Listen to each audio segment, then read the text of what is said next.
Alright, I don't know if you guys can see this, but there's a big bull elk laying in the grass right there. This one's mine. Okay.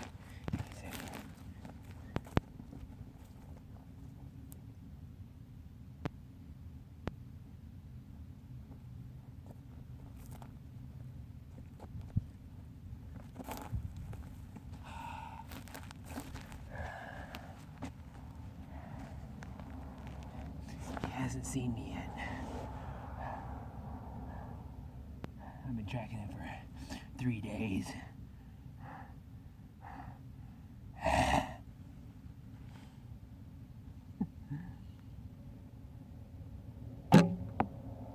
Oh, I hit him in the leg. Oh God.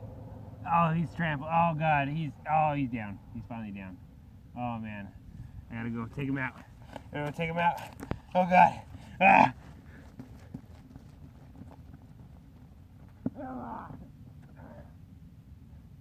I got him. Don't you worry.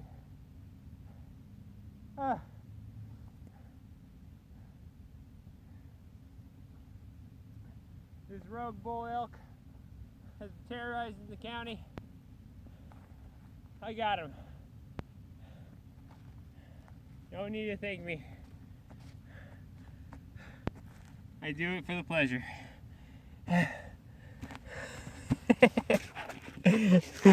So I'm just messing around out here. I'm in the back hills of my right behind my house. Out that way is Inspiration Point. Look at, I got flies around. It's so awesome that the sun's finally out. Look at that. I'm not even wearing a shirt. It's warm. It's warm enough to be shirtless for sure. I just been out here. I haven't been practicing my arrows for like seriously a month. Practice shooting. So I've been just having a good time practicing and jumping behind bushes and trying to hit this thing. It's man, my aim is completely off at this point. But yeah, so I'm gonna keep practicing, and I even brought my pellet gun out here to really try to get that tuned in, because I've not really even shot that. I just bought extra pellets the other day, and freaking bull elk, that green boxy bull elk.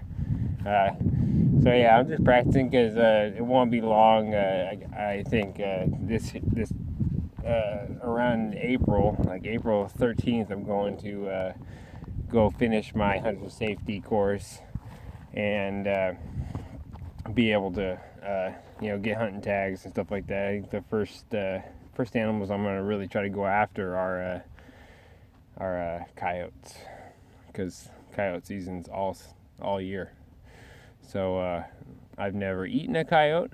I know, they're basically a dog, so it might be a little weird, but I definitely want to try hunting them. They're predators around here. They're all over the place. I mean, we see signs of them and see them running around all the time.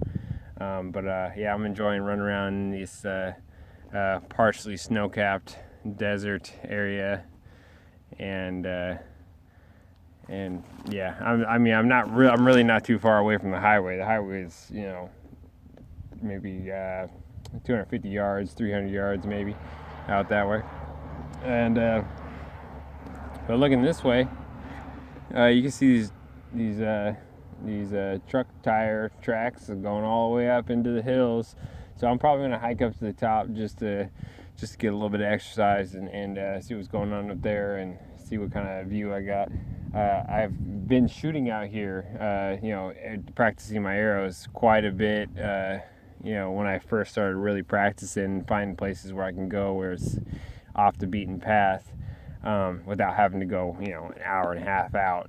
This is literally 5 minutes away. 5 minutes away from my house. I can probably climb up on the hill and see my house from here. So, yeah. I mean, look at the landscape. You can see out here just snowy hillsides where the sun's beating. There's a reason why this whole area is nice and dry because the sun's hitting it, but everywhere else on this side of the hills is all snowy. So it's melting away, but it'll take a little bit. So I kind of enjoy it.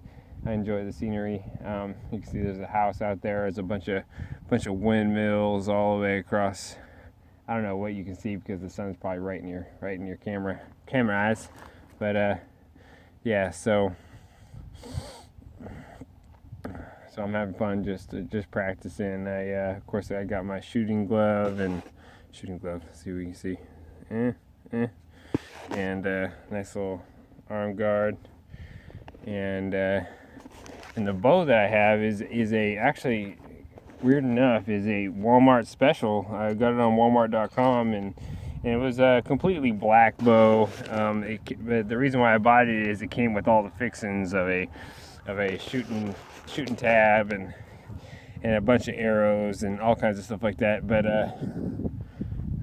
see if you can see it. But I was able to paint it some camo colors. I put a wrap on the.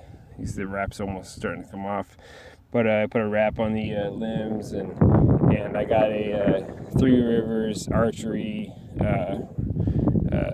fast flight string here, and it's a 50-pound bow. At my full draw, it's probably 45, maybe, but I can pull it back. I'm not sure if it's maxed out. It might be a 50-pound for me. It feels pretty tough to at full draw to just hold it and try to aim.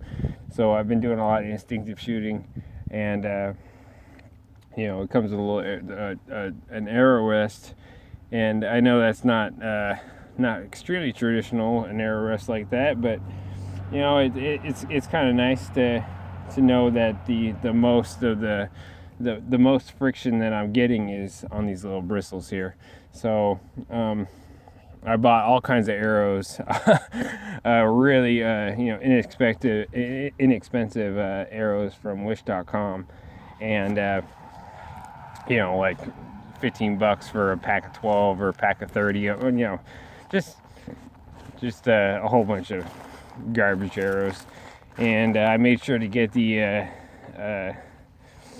.500s because this is a 50-pound draw bow that I got some pretty thick. I mean, I don't know if you can really tell the difference between this and an arrow that's not .500 or .050, whatever it is, the numbers that mean something that I'm not exactly sure what they mean, but that's the Walmart brand from the actual store. I enjoy shooting both. I can definitely tell the difference between shooting either or. One's away. This style right here, the Moosin, which is a Wish.com special, is definitely heavier, and I have to adjust for that. These, I think they're the Mossy Oak. This is a 350, Mossy Oak 350. It's definitely a lot faster, you can tell, and a lot lighter. I only have 100 grain, just everything 100 grain. I do have some heavier 125 grain. They're called the Grizzly Allen. Really inexpensive for the style. I mean, they were awesome arrowheads, or broadheads, I should say. And I got an assortment of arrowheads. I got an assortment of arrows. And I just enjoy practicing with what figuring out what works and what doesn't, and what I'm comfortable with, and so I'll get back at you guys. I'm definitely gonna get back at you about the flex sealing of the little bow that I built. I was able to get it completely tillered to where I wanted it, and then flex sealed it last night while other videos were loading, so I couldn't really film at the time. I mean, I probably could have, but I was letting it sit on the charger. So, I'll come back to you about checking out that bow. I'm gonna put a whole another coat of Flex Seal on it because it's it's such a thick, interesting, like almost tar style. It almost looks like a medieval tar that you're slapping on there, and it's just drying. And evidently, it turns into a plastic that coats it. I did the same thing with the bottom of the axe handle that I was showing you guys earlier. I dipped it right into the tank to get a nice grip there, so that's also drying. So I'll be able to, once I get home and after I keep on practicing here, because I need to get some time in on this archery stuff, because I don't have much of a choice. That's what happens when you're a convicted felon. You don't get to use real guns. So archery and crossbows. I got a couple crossbows, and so that's exactly why I'm pretty stoked about going and getting my hunting license. I already did the Washington State hunting course online, so I'm just gonna have to go all the way out to Walla Walla to prove it, and basically just show that I didn't just look up all the answers online. So, but yeah. So yeah, I'm gonna keep practicing out here. I'll talk to you guys later. Bye-bye.